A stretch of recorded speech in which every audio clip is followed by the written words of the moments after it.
Now we're waiting on Portland, pick number 10.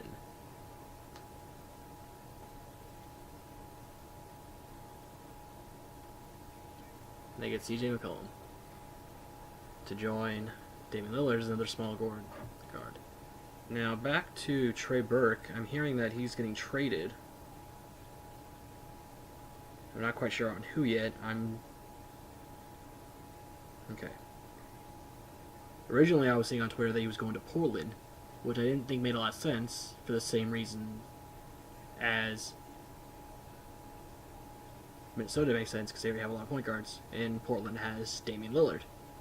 But now he's going to Utah. And here's Trey here.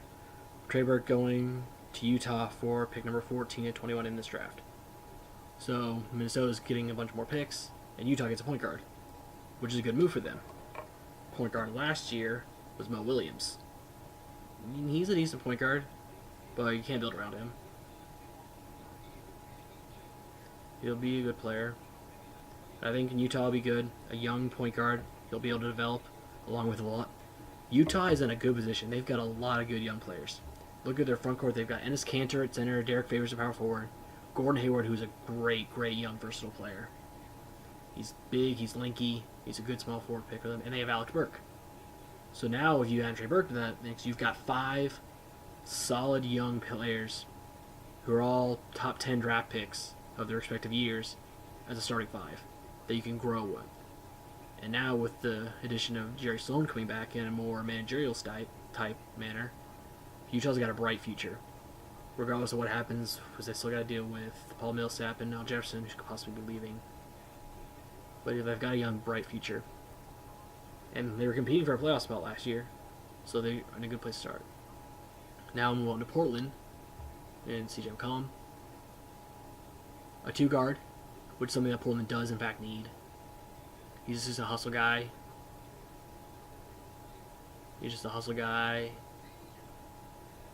And he and Damian Lillard are going to be a nice little small scroll formidable backcourt.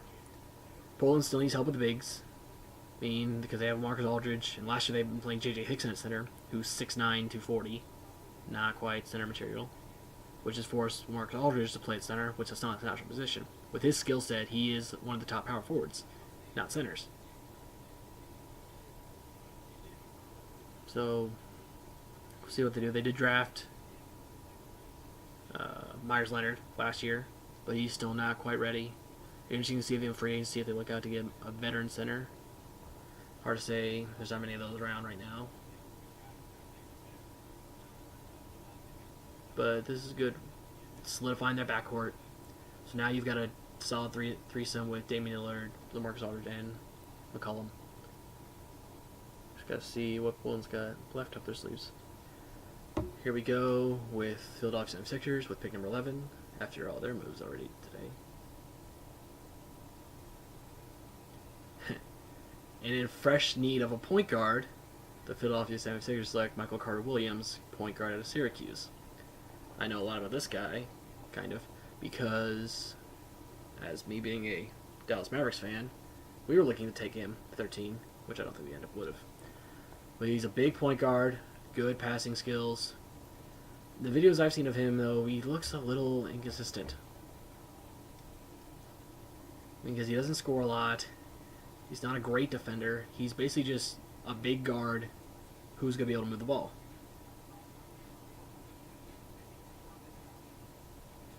I mean, he'll get you some steals. But I think he's just big guys because he's big. I mean, if we saw earlier, like a bunch of 2 guards were taken, like Ben McLemore, who's a 6'4" guard, and Trey Burke's a 6'1" guard, and all the other guards that are so small. But he's 6'5" as a point guard, which is going to give him advantage. So now he goes to Philly to give them a new point guard after they just trade away Drew Holiday to New Orleans, which is interesting. So now he goes, and now it's going to be Carter Williams along with Nerlens Noel as the new point guard, big man. It's funny, you get an oversized point guard and you get an undersized center. Now taking over to, with that trade, they traded Drew Holiday to New Orleans, and they've now got a pretty solid lineup. You got a backcourt, Drew Holiday and Eric Gordon. You got Still Robin Lopez and Anthony Davis, bigs. You still have Al-Farouq Amino at the 3. They're getting a pretty solid team together now. And I think Drew Holiday is going to help them progress a lot. Here we go now with the Thunder's pick at number 12. Took Steven Adam. I was kind of expecting this. I think they need to get rid of Kendrick Perkins. They can't afford to keep his big contract with all their other guys.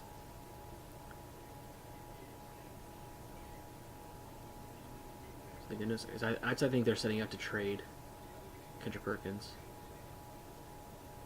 Now, because Thunder's now in a weird place. They traded Harden last year. They got really to the playoffs, played well. Then they lose Westbrook to injury, and I just don't think Durant was able to handle it by himself. I think he's a great player, but just now Thunder's offense right now has just become so dependent on Durant and Westbrook playing at elite levels. Because of that, when you lose one of them, it puts a lot of pressure on the other. I think Durant can handle it, and he could be star by himself, but it was just like too quick. It's like all of a sudden, all right, now you're the one there. Make good things happen. But I think for Thunder is a good pick. You get a young big man.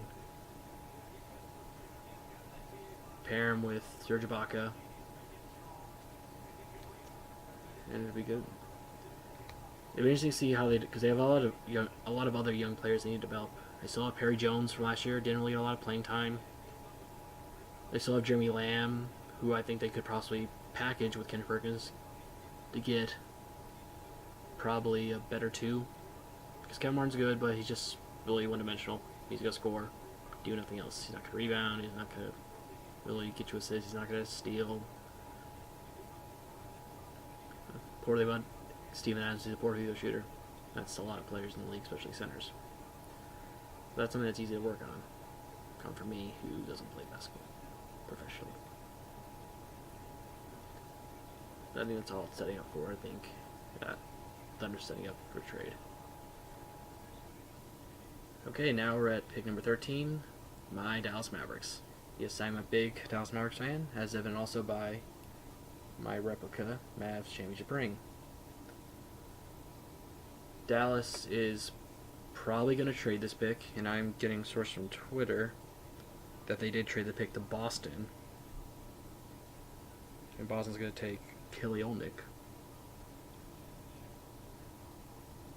In return, the Dallas are going to get the 16th pick in this draft, as well as 2 future second-round picks. That was Dallas's plan all along, because they knew they didn't want to get this pick. They don't want to pay that money. They're trying to save up for Dwight Howard, which, according to current reports from Chris Broussard, is looking better and better. Let's see. Let's get officially now. Mavericks back to pick. So now the Celtics get Kelly Olynyk, who's a energetic center, possible replacement for Kevin Garnett. We'll talk about that when the Nets come up, about their possible trade. He's got good skills, he's got shooting ability, depth. And they might get a little 4 or 5 combo with him and Jared Sullinger, just be that new future, and just go into full-on rebuilding project. He's just an energy guy. He's got crazy energy hair. That's what you have to have in your energy guy. You have to have crazy hair. Look at all the classic energy guys. Verjao with his big fro. You got Sasha Vujacic, who also supported the headband. And all energy guys just have weird hair. But now, yeah. So now Boston gets him. I think that they're just going for full rebuild mode. I think eventually the deal with the Nets will pull through. And we'll see how they can move on without Doc Rivers and possibly KG and Paul Pierce. Here we go with the Utah Jazz pick at number 14. And this pick is one of the ones going to the Minnesota Timberwolves. And they get Shabazz Muhammad. Good pick for Minnesota. They get an explosive small forward to go along with Rubio. They still need a 2. They could possibly play Shabazz at the 2. Going to Wick and keep Kirilenko in the starting lineup. He's a guy who's going to score. He can also rebound, which is going to help with them. I mean, if he stays at 3, that's a good rebounding front court with Shabazz Muhammad, Kevin Love, and Nikolai Pekovic.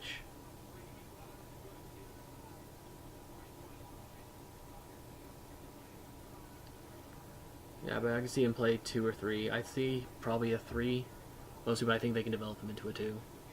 Now we have Milwaukee Bucks with pick number 15 in the draft. And they take Giannis Antetokounmpo.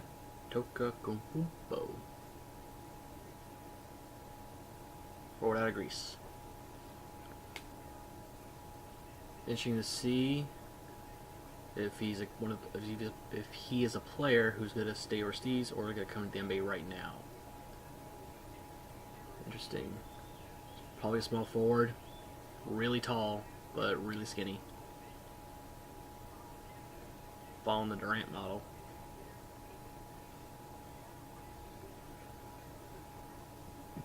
Coming to Milwaukee, it's a team with a lot of turnover. A lot of free agents, especially their guards, Brand Jennings and Monte Ellis.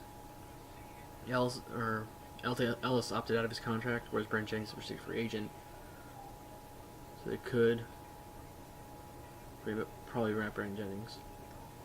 But now we're going with this. It goes on to pair with their front court now. It's pretty much set. To get him, it's kind of a ball handling, maybe a Turkoglu type player to go along with Junis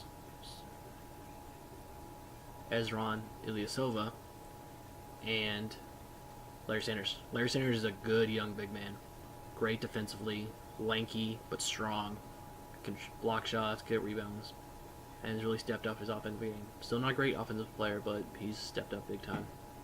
Ilyasova, he's kind of slowed down a little bit. A couple years ago, he had a great season. Was in the running to be a 6-man type caliber player. But now you get this nice front court. He's got a young. Bucks just now have a lot of young players. They got new coach Larry Drew coming out of Atlanta. So we'll see what Bucks can do with this young roster. Okay, in preparation for the 16th pick by Boston, which will be made by Dallas, not. Let me explain. I just found out that Dallas has once again traded their pick, but they traded to Atlanta, who has the following next 2 picks at 17 and 18. So they trade 16th pick for the 18th pick, so they jump back from 13 to 16. Now they're jumping from 16 to 18. But they also get the Atlanta's 44th pick in the second round. But the main thing is they also get rid of Jared Cunningham, which was another one of the pieces that Dallas had and could get rid of.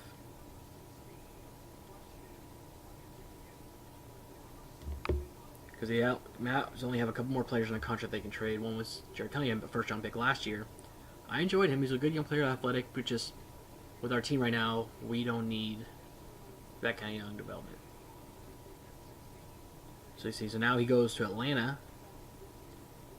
They've got Jeff Teague. They've got Lou Williams. He can develop there well. Sad to see him go, but I can see what Mavs are trying to do here.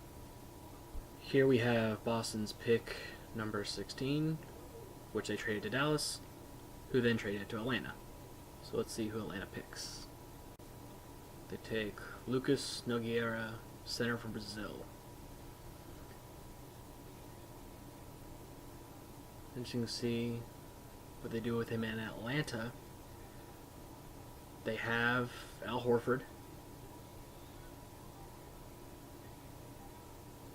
who is better suited as a power forward. They just get another young big man they can develop. There's the possibility of losing Josh Smith. So if that's the case, if this guy can be at least a good defensive stalwart, just a good big man down low, you can allow to move Horford to the 4, which means losing Josh Smith isn't as bad.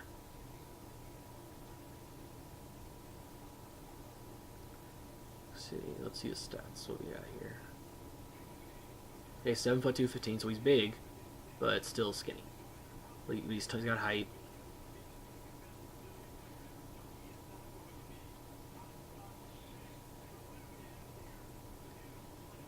He's athletic. He's got good height, good vertical. Seems to got a good sense around the basket. He seems like an offensive center. He's getting a lot of lobs.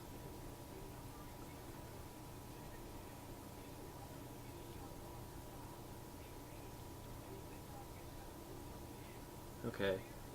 So he's a defensive player. So going to Atlanta, this would be pretty good for them. You can put him at the center defensively. He's still pretty active around the rim, so that's good.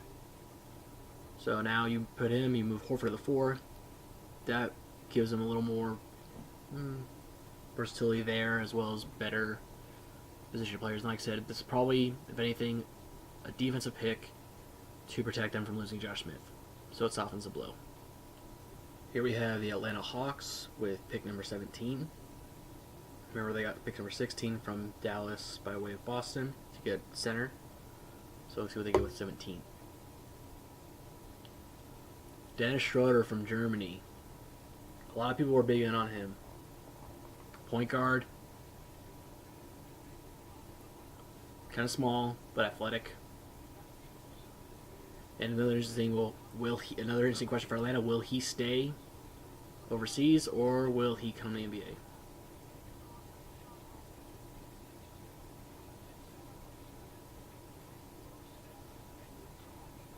Just get quick.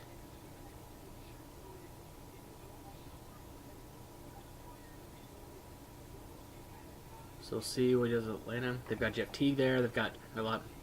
Devin Harris, the Williams. All those guys free agents. See who they re-sign, who they don't. Schroeder will be a good guy. Hold on to. Again, another team drafting point guard and a big. Just like Philly, getting Carter Williams. Took along with Darren Snow. We now have Atlanta's pick, number 18, which they traded to Dallas. As I believe they're keeping this pick for now. So, to talk about Dallas basketball. Shane Larkin, point guard out of Miami. So basically, we traded our last year's developing point guard, Jared Cunningham, to this year, Shane Larkin. He is undersized. He's very small. Only 5'11".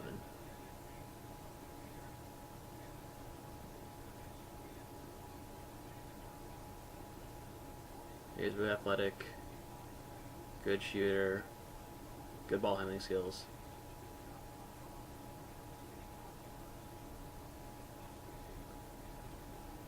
He's looking like he might be in the Jeremy Lin style. In pick and roll, he's good at passing, good at shooting off screens.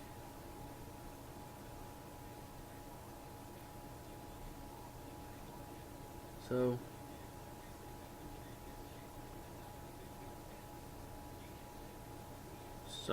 coming to Dallas, so we get rid of Jared Cunningham, and we get in Shane Larkin. See how he does, if he can score, if he can run our point guard position is pretty much wide open at this point for Dallas. So he plays well. Look at the playing time.